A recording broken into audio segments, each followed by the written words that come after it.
You should get out and do what you want to do and forget it. Right? Doris Day's life seemed like a Hollywood dream, but secrets, heartbreaks, and betrayals were behind the sunny smile and classic songs that shaped her journey in ways the public never knew. From a devastating accident that nearly took her dreams away to a $22 million financial betrayal that left her broken, what happened behind the closed doors of her Carmel estate? And how did the woman who sang Secret Love end up with so many secrets of her own? Join us as we take a closer look at the untold story of Doris Day. During Hollywood's peak years, Doris Day charmed America with her bright smile and beautiful voice, but there was more to her story than what fans saw on screen. While the public knew her as a cheerful all-American star, her personal life was complicated, especially when it came to family relationships and money problems. Her grandson, Ryan Melcher, recently opened up about their distant relationship, revealing he hadn't seen his grandmother for 14 years. His story shows a different side to the beloved entertainer who valued her privacy and kept close family members at a distance. At just 14, Doris Day's dreams of becoming a professional dancer were shattered. A devastating car accident left her with a severely broken leg, crushing her hopes of moving to Hollywood. Doctors feared they might have to amputate, and for over a year, Doris endured painful surgeries and a grueling recovery.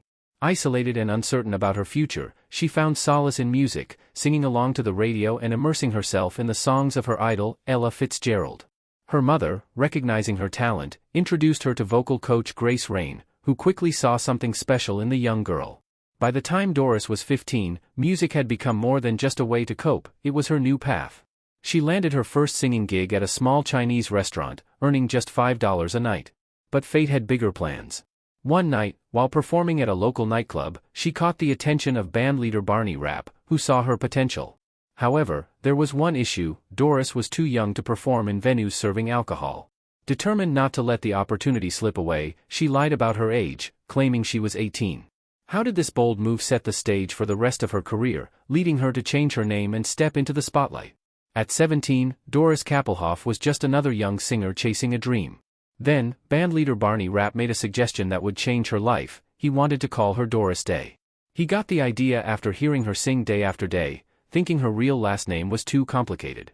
At first, Doris wasn't sure about it, thinking it sounded too showy, but she went with it, not knowing this simple name change would help launch her to stardom.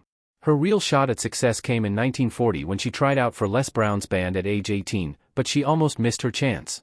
She was so scared before the audition that she got sick backstage. Les Brown encouraged her to give it a try anyway. She gathered her courage and sang Embraceable You, completely winning over the band. She got the job but soon faced another heartbreak.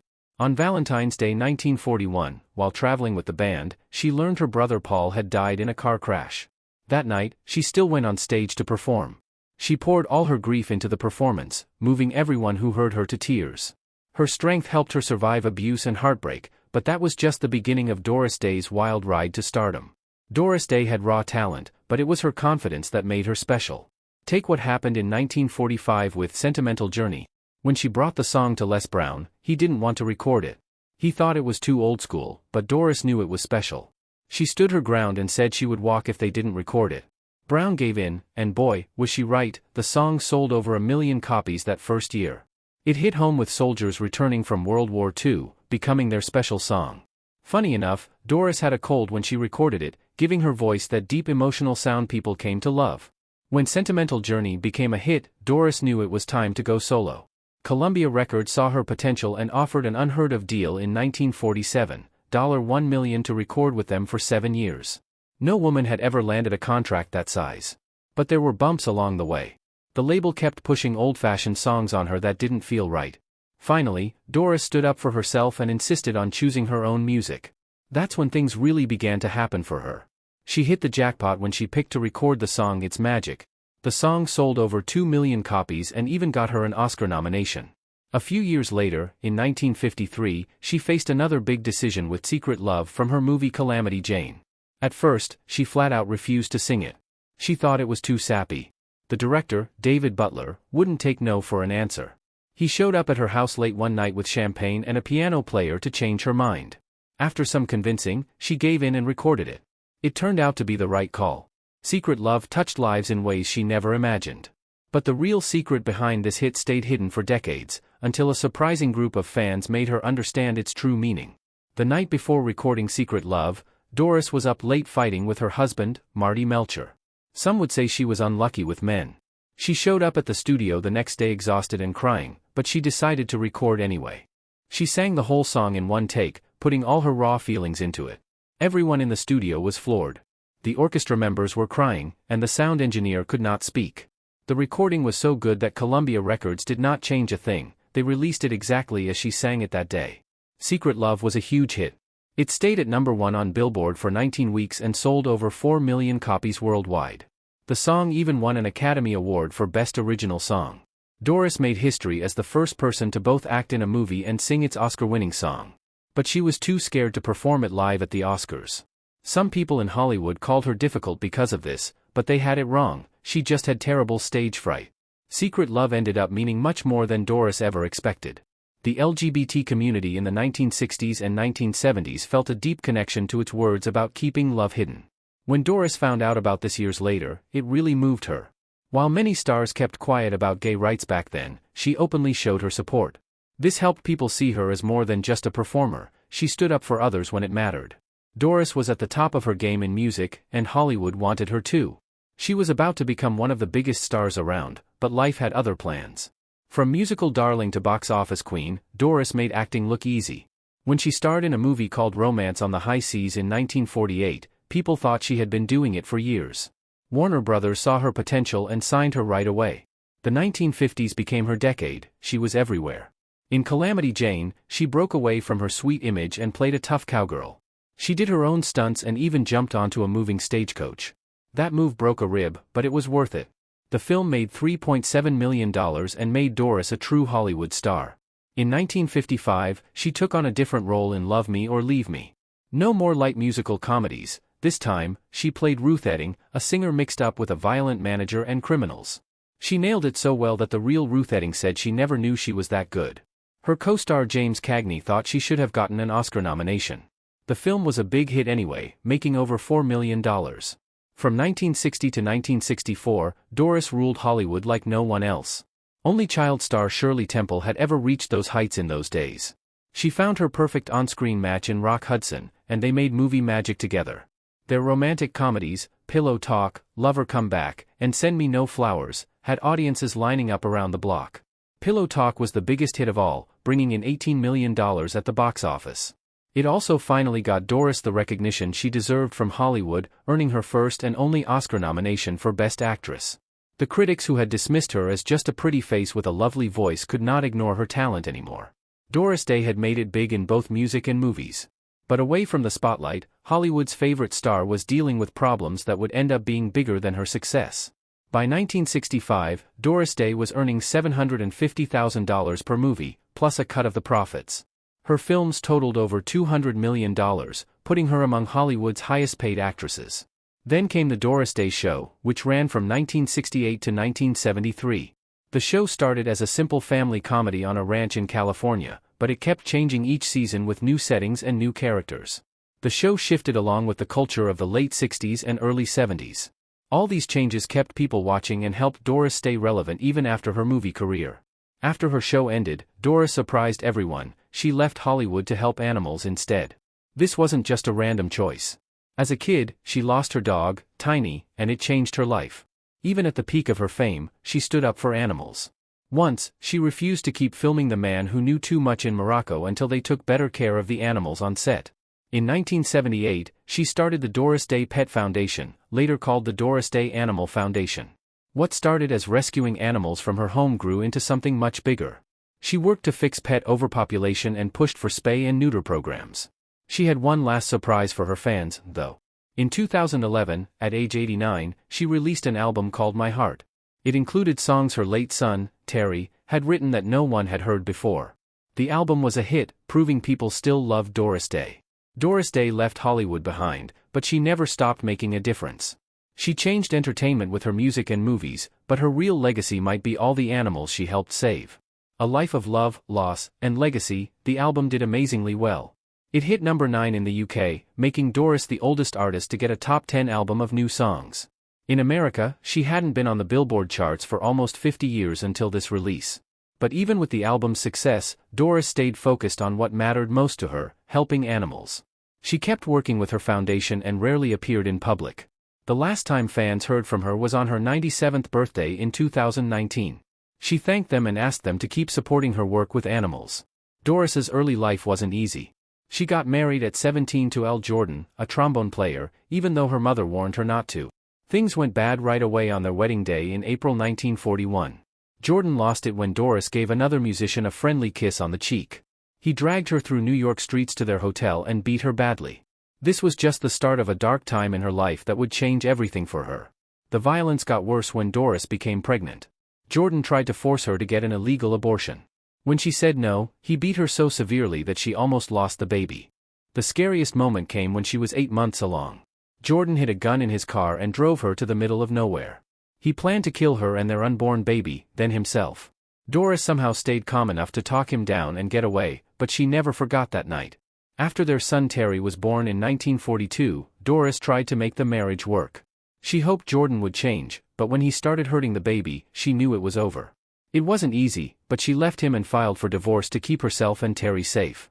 Even with all she'd been through, Doris Day kept going. Her strength and love of music pulled her forward. But what happened next would break her heart in a whole new way. How did her second husband betray her trust and dreams? The financial scandal that shattered Doris Day in 1978 was devastating. She created the Doris Day Pet Foundation, which later became the Doris Day Animal Foundation. What began as saving animals from her own home turned into a much larger effort. She focused on reducing pet overpopulation and promoted spay and neuter programs. But she had one final surprise for her fans. In 2011, at age 89, she released an album called My Heart. It included songs her late son Terry had written that no one had heard before.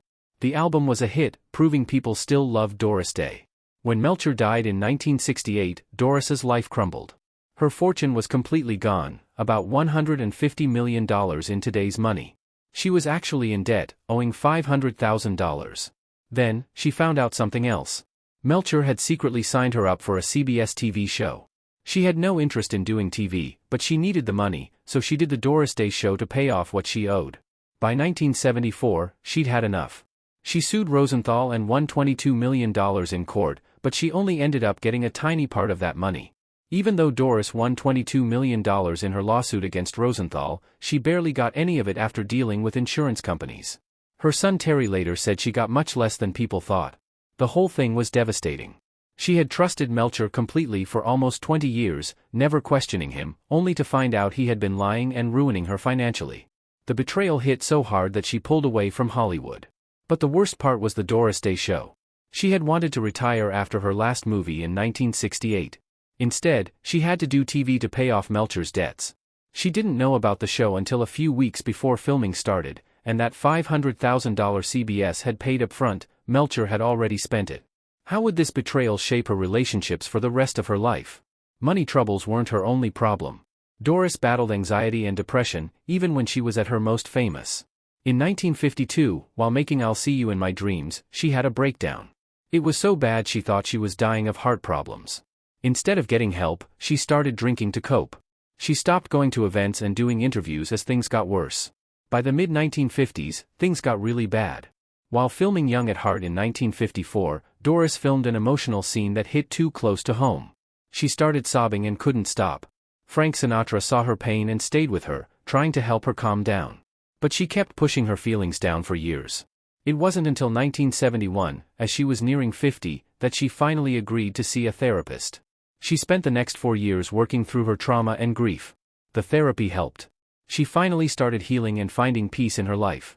Through everything, Doris had Terry. He came into her life at age 22, and for years, it was just the two of them. That changed when she married Martin Melcher.